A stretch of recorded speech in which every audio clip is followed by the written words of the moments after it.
Pretty good, thank you.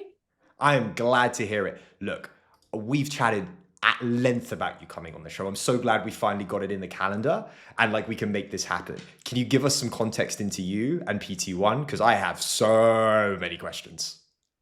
Sure. Well, maybe I'll give you the short version. I've been an entrepreneur and like tech startup founder for the last 15 years and then transitioned into venture capital. So I did the 360 kind of tour of early stage startups from founder to running an accelerator to running a VC fund. And before that, I was a professional singer. So I have quite an unusual background. And today I'm Director of Investor Relations and Communications at PT1, which is an early stage VC fund based in Berlin, investing across Europe. All right, let's get into it. My first port of call. Like, where does the singing come from? Because, like, and how does that play into what you're able to do in VC? Do you think there are some overlap, or is it just a passion that Bryony has?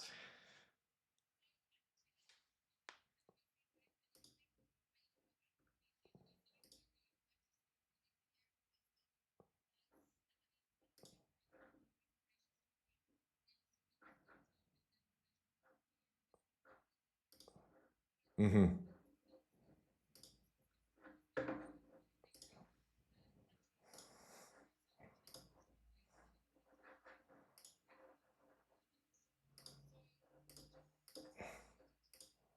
When I was young, I was really passionate about singing, and I did that professionally for 7 years.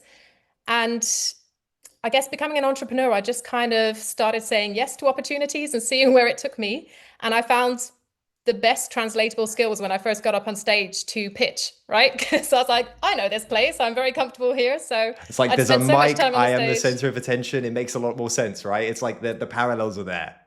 Yeah. I mean, if you look at a lot of founders, the first time they're pitching, it's a terrifying experience to do any kind of public speaking once you've got the spotlight on you. But that was kind of my domain. So I think that's probably the biggest benefit it had for me.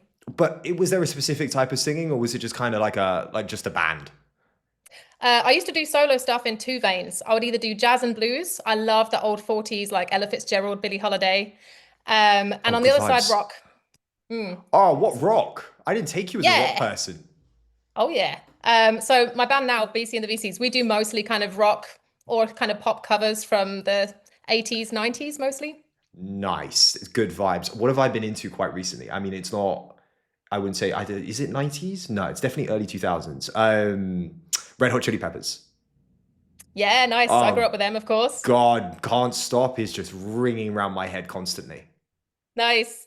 Yeah, in the band we do like Nirvana, Green Day, Billy Idol, bit of Alanis Morissette, who I went to see recently in Berlin. Nice. Well, on the topic of Can't Stop, like you've been incredibly great at storytelling throughout your career, right? And what is it about storytelling that you've learned throughout this process, throughout this like incredible time in VC as a startup founder, as as an artist, Mm. that you talk about in terms of like fundraising? Yeah, so storytelling and narrative is kind of buzzwords that popped up a lot more in the last 5 years or so. But when I started this journey 15 years ago, people weren't really talking about it so much, but I recognized very early on how important it was. Um, I mean, firstly, from of course crafting your pitch, everything from your pitch deck to, how are you going to get your story across to investors in a way that resonates with them. Hmm. Um, but also, I think one of the most valuable tools I had for fundraising for my first startup was we made this whiteboard animation video. And I mean, this is a little dated now as the approach, but you would make a character that someone can relate to and identify with. So we were saying, this is Fred. Fred runs a cab office, and then you talk about his problems and your solution, and just putting it in this very simple, digestible kind of format really helped get our message across. Because you have to remember, when you're a startup founder, quite often the investors you talk to might not be experts in your field specifically. Of course, you do have sector specialist VCs like PT1, Hmm. where they have deep domain expertise or industry expertise. But then you also have generalist ones who are just doing kind of any software as a service, which means they might not know about specifically logistics and fleet management that we were the experts in. So I think it is important to put things in kind of layman's terms and keep it simple. Because if you're over technical when you're pitching, you're going to lose some of your audience. Talk to me about the storytelling that you've well, it's not specifically the storytelling, but it's like as a VC now has the ability to discern like what's a good story and like what's BS when you're being pitched to, even just it's Yeah. so much more easier because you've done it, like you know what the traits are. Of course. I mean, the longer you're in this game, the much better bullshit radar you get. I mean, first of all, there's before you get to the story, there's just the authenticity of the individual that's talking Right. to you, right? If they're just kind of really full of hot air, and way overconfident and telling you numbers that just sound wildly unrealistic, it's going to ring some alarm bells. But then, of course, with the story, like, first of all, very quickly if this person has done their research, right? So if they know the right kind of data about the size of the market opportunity. And there is a pretty kind of industry standard format for pitching now. So it's very easy to find resources online of saying, you need to present your mission statement and the problem and the solution and then the market size. And, you can do it very formulaically like this. But you don't want to sound like a robot, right? You don't want it to just be numbers and data because that's boring. When you're pitching, especially live in person, this is when you really have an opportunity that you get I think you have a much better chance when you get in the room with somebody to convince them, to win them, to let them see your vision. And so building a story around it really, it just makes everything more tangible and everything more real. Because at the end of the day, startups are supposed to address real world problems. Um, and so your job as a storyteller is to make it real, to translate it into words that the audience or the listener can identify with. Even if it's not something personal, they might think like, oh, I knew someone that had that issue, or yeah, this is also a problem in my country or in my business sector. Um, yeah, so I think It's making it really identifiable and interesting, human. the human aspect of it. Like, I spent a lot of time with comics in a past life, and one of the things that what I draw parallels to is stand-up comics and founders, like great ones. You see parallels. You see like insane parallels between the two of them because they're able to adapt their quote unquote pitch or what they're talking about to their Mm. audience. Like, and you must be able to do the same in reverse of like, oh, Yeah, of I course. can discern like what is not happening here. Like, forget the nuance because everyone can become a great actor or a good enough actor to win investment these days. But the reality is, I want to know the greats from the good. I want to know the exceptional from the great. And like in your Yeah. case, when you're looking at the talent that you've invested in at PT1 or throughout your life in your other fund, like what is it that you're looking for? So I think first of all, going back to your last point, it is really important about knowing your audience, right? Because when you're pitching, it's not only to investors. As a founder, you spend your whole life pitching. You're gonna be pitching to prospective customers, so they're going to be caring a lot more about, what are the kind of benefits of the product or the service that you're providing to them. You're going to be pitching to talent that you want to get on board in your company, especially in the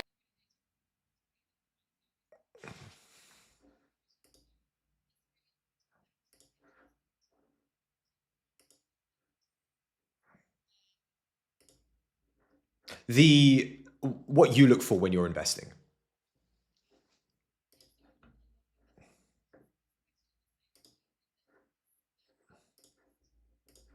in a company, you can iterate. So whether you need to change slightly the product or the UI or the business model, but the founders who are going to be executing on this vision are very difficult to replace once you're some journey down the road. So number one, we look for the founders in terms of, as I said earlier, the authenticity is a quality, but also looking at their track record. Do they have relevant industry experience? If they don't have so much, are they supplemented by other kind of advisors in the board who can guide them and by people that can introduce them to more players in the network? Do they have a balanced skill set in the team? Are they able to do the business and the number side as well as the technical and the product side? So I think these factors are probably number one when evaluating.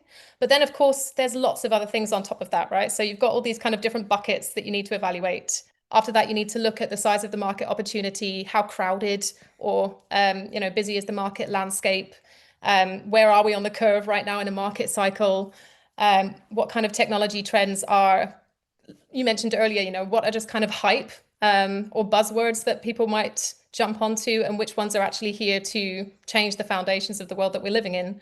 And I think that's something that PT1 does really well, is that it's a really thesis-driven investor. So by being agile in our approach to the theses that we have, we are able to kind of keep ahead of the curve. So we're not going to be fixed for the next 10 years, only investing in this one particular sector, because our thesis changes depending on how the world changes. Look, I've been digesting a lot of VC content and trying to learn from the greats so that these conversations are valuable to both yourself and the audience, right? And like who we're talking to. And one of the things that I've come across is Benchmark and how they sort of have embrace this culture within the firm of like phasing out certain investors after a period of time. Like it's a young person's game. And you need to make sure that the people that are investing are as deeply close to that technology because they're actively using it, rather than the 90-year-old or the 80-year-old. That's not saying that they won't be great investors. It's just the way that that benchmark operates.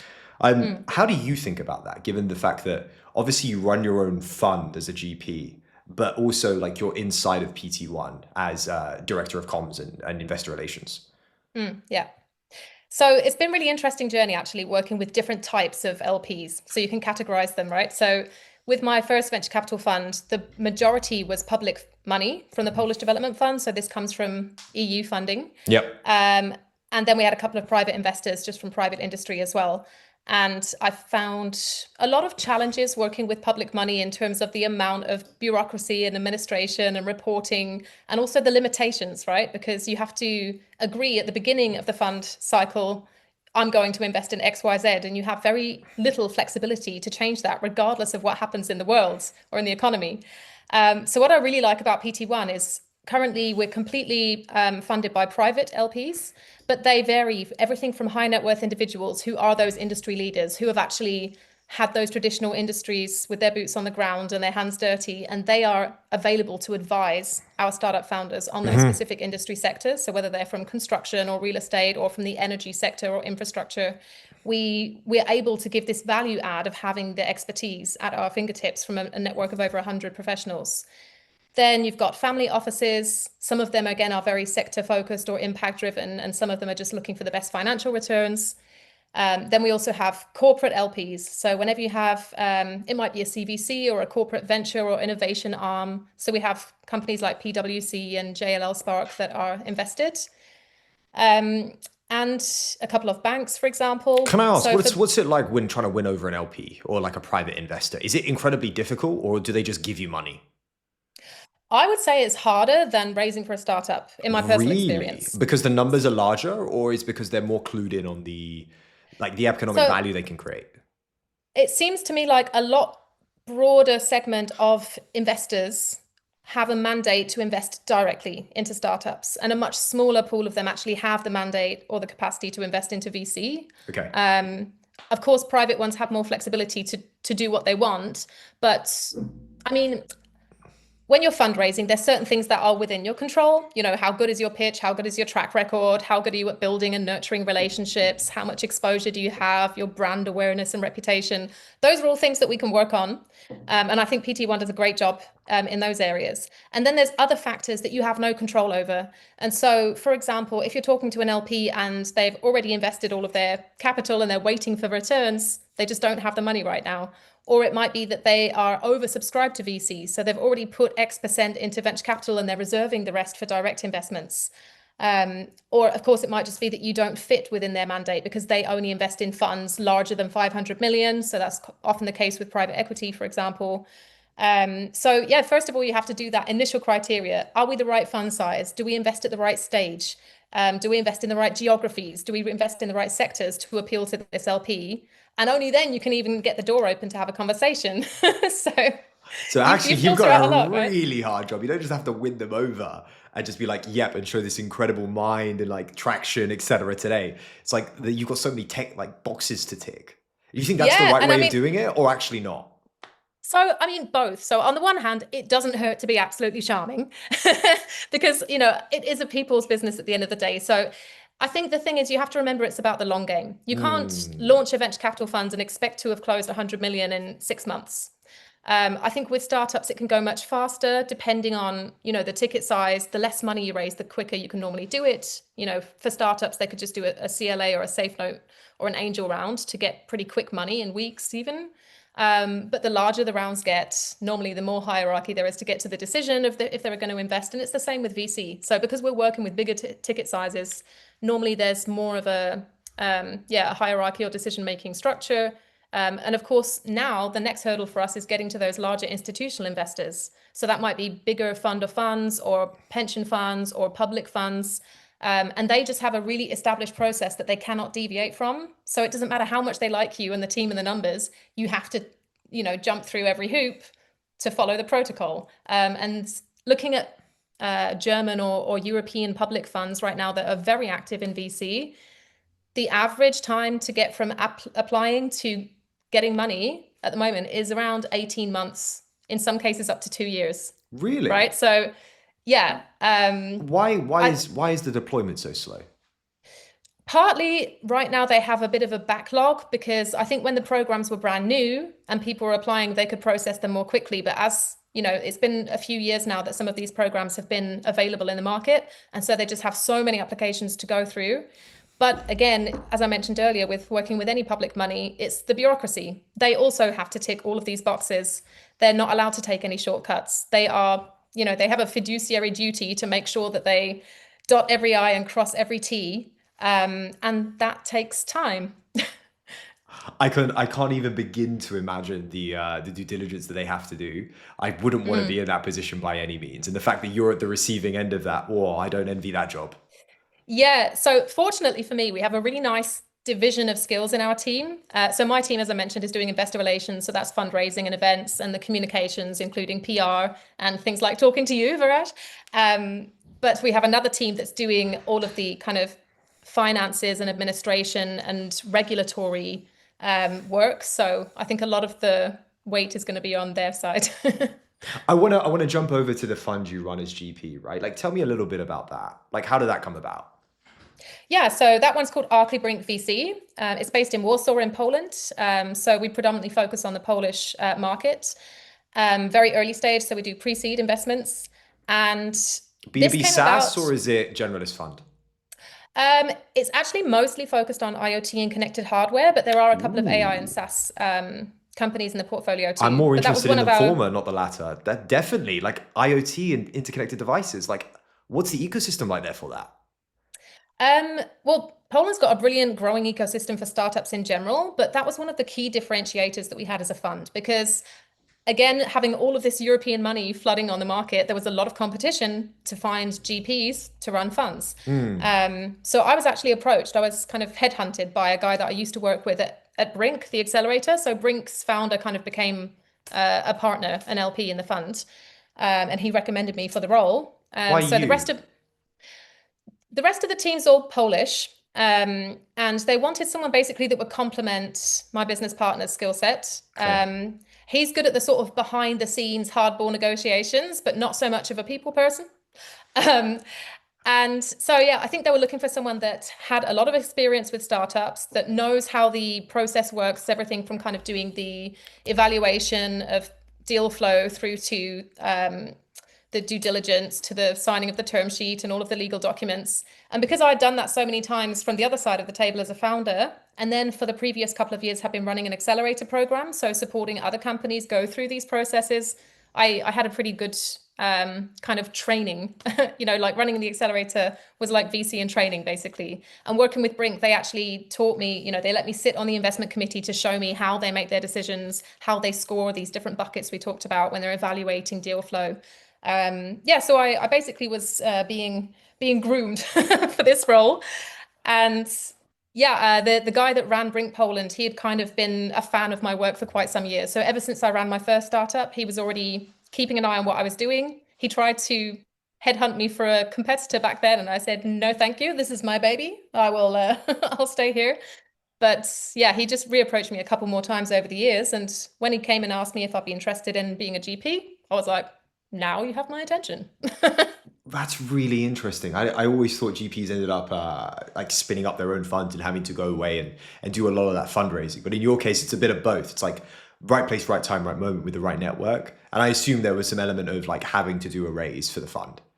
Yeah, absolutely. So basically, at the time that they asked me to come on board, which is why whilst I was at Brink, they said, look, we have the other guy that would be the managing partner, and he has a team, and we have kind of a concept for the fund, and they're about to release all of this money in the European market. So we Right. think that together with you and him, we would have a really great chance.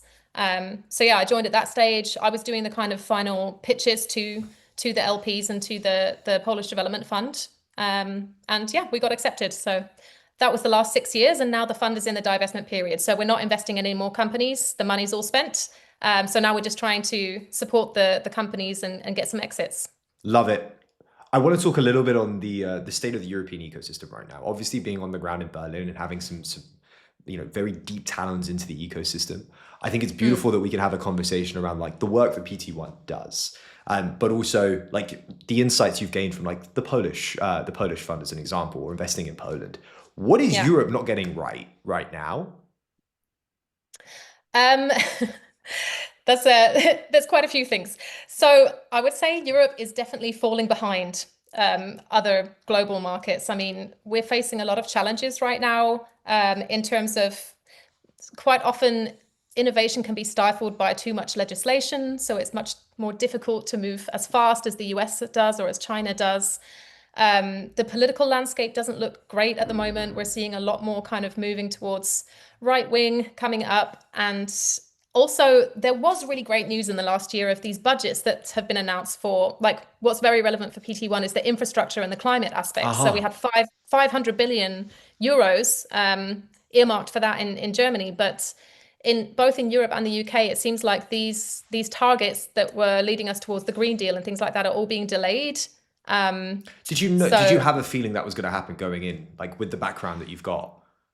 Um, I had a feeling that they would have trouble actually deploying that budget because it's like, okay, so we have access to the money. That's great, but that's just the very first step. Then you actually have to find people who are qualified to find the best opportunities where to put it. And that's of course what a VC does, but we're not government. We're private. So I think there's a lack of expertise in the public sector of actually where to best invest that money and actually deploying it and executing and seeing the results. And everything just seems to move so slowly. It's very interesting that you mentioned that, and that kind of brings me to the thought of like what the US is doing with Intel. And like, don't get me wrong, all sort of national security kind of precedents and etc. But the fact that the government is taking a stake, and I don't believe a board seat, or maybe there was one, in the company that can produce chips for I thought was a very interesting step in the right direction for them. I don't want to speak on like on behalf of the European Union, but there feels like there's a lack of that, where it's we are Yeah. not deploying that capital into the our quote unquote AI sovereignty, and we really need to be thinking deeply about that as the rest of the world takes off. Because yes, it might Yeah. be a race to the bottom, but we want to be in the race. So there's two things I want to mention here. Number one is one of the biggest themes or buzzwords you will have been hearing over the last year is European resilience. So there's a lot Mm. of funds now popping up, and this is one of our three core theses going forward as well. So basically, we at PT1 we're talking about electrification, about industry because we need to have a second industrial revolution, and about resilience. So that is like energy resilience, infrastructure resilience, climate resilience. Um, yeah, so I think this is something that is super important for Europe, and of course we need the buy-in from different stakeholders, like you mentioned, from the manufacturers. We need supply chains that are not going to be collapsing. We don't want any more geopolitical dependencies on other markets. So that's the one thing. And then on the regulatory side, have you heard of EU Inc? Of course, we had Andreas on the show last week. Oh, cool. Yeah. So I met Andreas last year. And I think that this is a brilliant incentive and I fully support it. And it would just solve a lot of the issues that we currently have in terms of, as I mentioned earlier, innovation or entrepreneurship being stifled by the amount of legislation and regulatory rules that we have. And of course, it's great that we have them because they also protect us, right? They protect people, they protect businesses, they protect taxpayers. But at the same time, we need to have enough flexibility also to be able to progress at a faster pace than we have been doing until now. What is Europe collectively doing well from your point of view? I think we have fantastic talent here. So fortunately, we haven't experienced too much of a talent drain like some other countries do. I mean, I think countries as well where you have a very aging population and less industry, they have the brain drain, right, of the young people Hmm. moving to the US to get jobs. But Europe still has an abundance of brilliant talent. I think we have an investment environment that's really ripe. So actually, it's a good time to be investing because we're not in a market cycle where the share prices are too high at the moment. Again, investing in European companies compared to US ones, you're going to get a much better bang for your buck. Um, because I think just sometimes the valuations of US companies is ridiculous and unjustified, and we've seen some stories of that just going horribly wrong. So I think that EU valuations are a lot more conservative, but thereby a lot more affordable for investors to get on board. Yeah, so I think that's two of the biggest benefits. When you read EU Inc. specifically, I'm sure that, like, given you operate deeply in the space, you've sort of read all of the documentation. Simply put, why does it work? Is it the fact that it unites the block under sort of like one quote unquote legislation in the context of investing, or is it something else that I might have missed? Yeah, I mean, I think that's the most simple way to put it. So, as an international entrepreneur, because I've set up companies in the UK, in Germany, in Poland, and I've run companies in Bahrain and worked with Hong Kong startups. So, I know that the legislation for establishing a company is different in every country. And what that means is that your shareholding entity is governed in a way that other investors from other countries don't understand, because US investors know US law, usually. And UK investors know UK law. And so when I ask a UK investor to invest into a Polish entity, they take one look at the shareholders agreement and say, like, What is this? I don't speak that language. I don't know what that means. And so it just would make so much more sense, because there are so many clauses that are pretty industry standard, or would not take a great leap to unify them. And if we just, for example, had terms that you could just have, like, the same terms kind of the establishing a company, it would just make everything a lot more seamless and easy for entrepreneurship. Well, I hope we get to that stage. Before we let you go, there's one thing that we're starting on the show when we talk to VCs. I would love, and I don't want you to plug your portfolio companies right now, I would love to know, across the world, it could be any startup, who do you look at and go, like, this is something, they're doing something really interesting here? A startup that's valued under 200 million. Who are you seeing that's not? who are you seeing that's world class? Okay, I'll give you three. Two can't be from the portcos and one can. Okay. All right.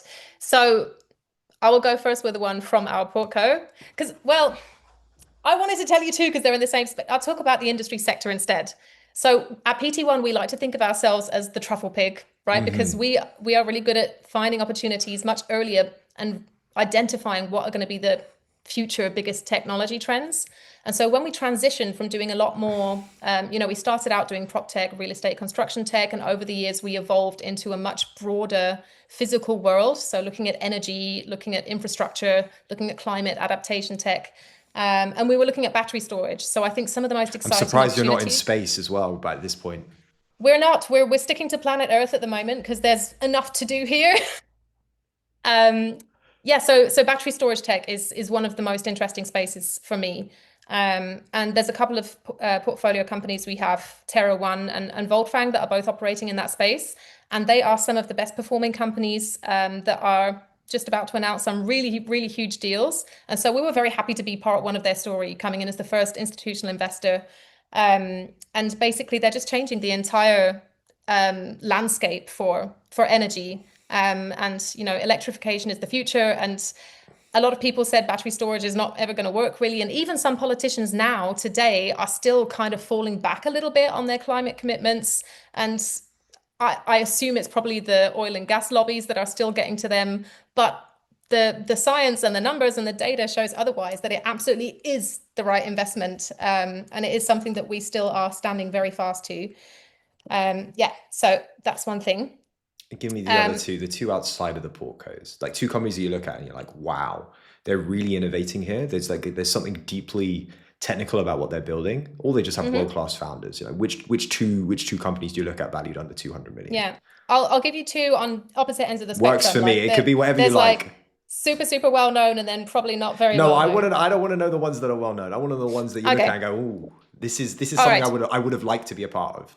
Yeah, absolutely. So I try to support a lot of women founders. So I've been looking over the years into femtech and other things like that. And there's a company also based in Berlin called Oh My V, and they are developing basically a solution for STIs, but that is purely viral, so that you wouldn't have to use contraception, as in a condom, in the end, for protection against STIs. So they are. Yeah, so this is basically deep scientific based research. And it's very high risk, of course. It's difficult to fund. Anything in kind of med tech or health tech where you need some kind of diagnostic is very difficult to get certified. So they've had a lot of challenges on their plates. But these women, this like complete female founded team, have just been pushing away at it. And I've been following them for a couple of years. And they're finally starting to get the recognition and the seed funding. So I'm like, oh, I'm really behind them. Love it. Give me one more. I'm on the spot. There's another one called Control X, and again, a woman founder. I always support women founders, Champion them. especially in very male-dominated industries, because that was my entire career. And they are basically trying to disrupt the publishing industry. So it's founded by a former journalist. And she was having a lot of issues with everything from copyright and plagiarism to having problems with clients and contracts and protecting the work. So she first of all built like a consultancy and a network for writers and journalists and content creators, but now has gone even further to see like how can we use technology to solve this problem, and is now actually building an entire platform using AI and blockchain. So I think that's going to be really interesting as well to see how they can kind of reimagine the whole publishing media industry. Oh, I'm looking forward to that. When I bring out the book, we're definitely going to them. Bryony, this has been an absolute pleasure. I'm looking forward to doing it again. We're going to have to do a deep dive on investor relations because I feel like we've missed out on so much. Thanks for the time. Still got so much to talk about. All right. Thanks for having me, Viraj. Ciao, ciao.